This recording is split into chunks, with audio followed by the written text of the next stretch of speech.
guest? We're gonna talk. We're gonna talk about, I guess, the story of Al. The story of Al. Is that a good story? It has its moments. I was in the Army for 5 years. 5 years? I was light infantry, 11 Bravo. Okay. What does light infantry do in the Army? They were called the Queen of Battle. It's kind of like a chess game. You know? Okay. Artillery is the king of battle, but Okay. we called the infantry the Queen of Battle because we can move in any which way. And that's, we're pretty much the boots on the ground, pushing the mission forward. 1st Battalion, 502nd Infantry Regiment. If you've ever seen D-Day, it was the same. It wasn't, believe it was a 501st back then, but it's the same unit that was in, not D-Day, Band of Brothers. Okay. There's a famous picture of a bunch of American soldiers holding the first captured Nazi flag. Okay. And it was PFC Flanagan was his name, and he was actually part of my company, Charlie Company, 1st of the 502nd. So that's kind of cool.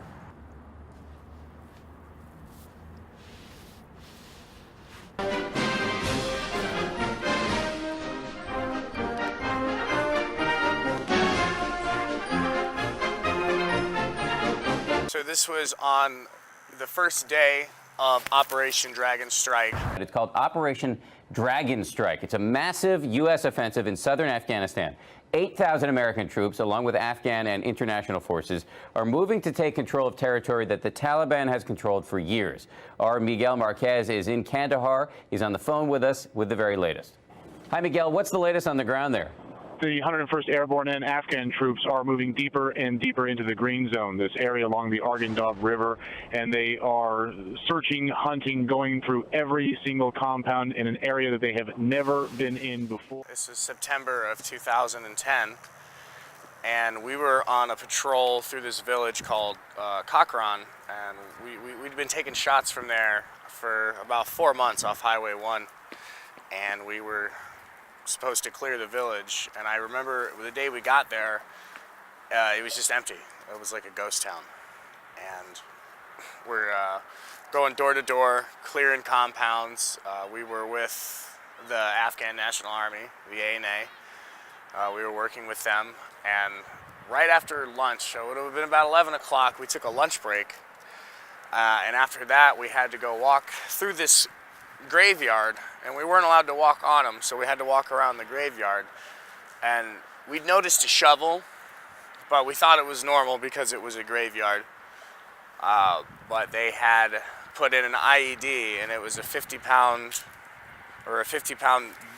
jug filled with HME, and it was right by, we were about to cross this bridge, and a member of our Afghan National Army escorts, he stepped up. He was killed instantly, and the first thing I remember is kind of standing up, and my fingers were bloody, and that's all I thought was the matter, was that I cut my hand. And then my squad leader took me down, threw me to the ground, and ripped off my vest, and that's when he told me that I had shrapnel through I had a hole in my body. I woke up at the hospital at Kandahar Airfield, and they let you call your parents. And it's probably the meanest thing I ever did, but I called my mom jokingly, and I said that I'd got my legs blown off.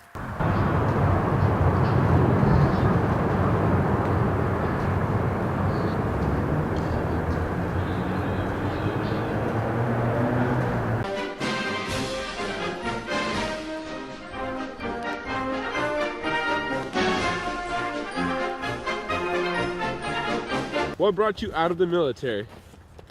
Long story, man. So it all started off with a bar fight in D.C.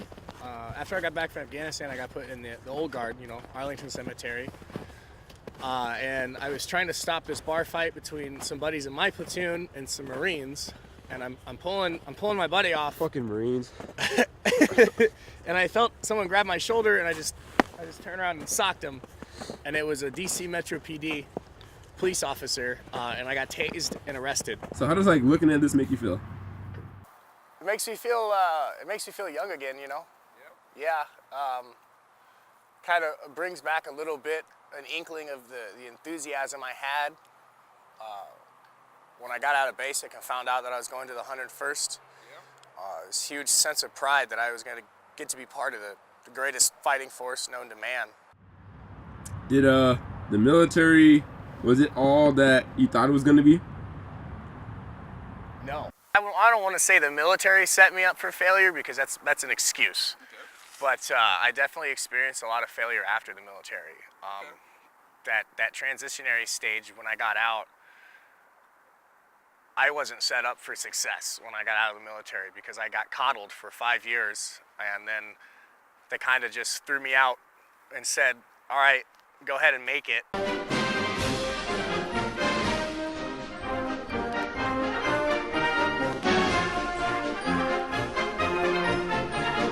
Due to my actions, I got a bad conduct discharge, so I didn't get the benefits that a lot of other veterans get.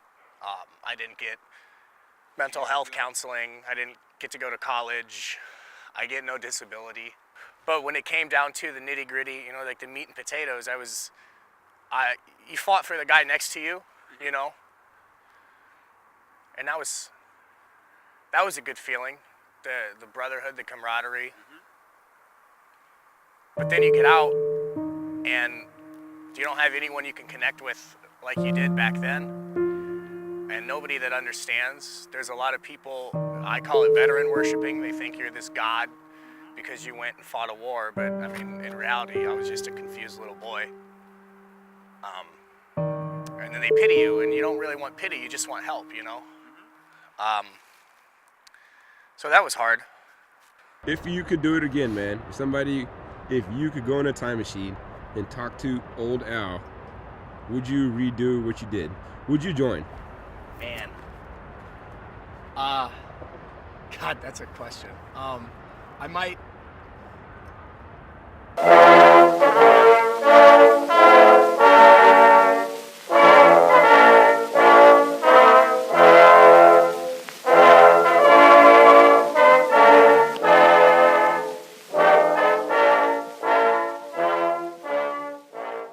1% of Americans join the military, and less than 1% of the military are in combat arms. And a lot of people say it's because we weren't afraid and nobody else could do it. But the truth of the matter is anybody can do it. Anybody can learn how to shoot and move and conduct battle drill 1 alpha and flank. But it's a matter of who will do it. Like, will you do it? And that's where a lot of our arrogance came from. And then you get out and you're still that arrogant I was very arrogant for a while, and then you learn in the real life that does not get you very far at all. So, you know what? I'd say no, I wouldn't join again. I would have went to college. Yeah? Yeah.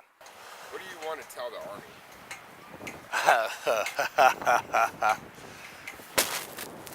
I'd want to tell the Army to fix its problem with toxic leadership that causes the downfall of so many good soldiers that find themselves in stressful situations.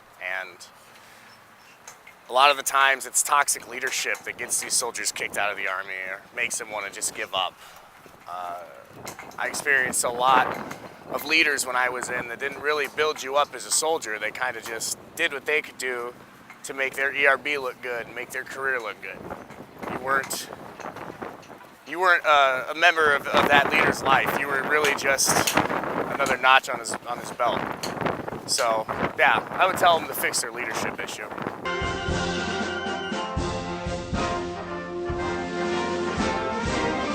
March along, sing a song.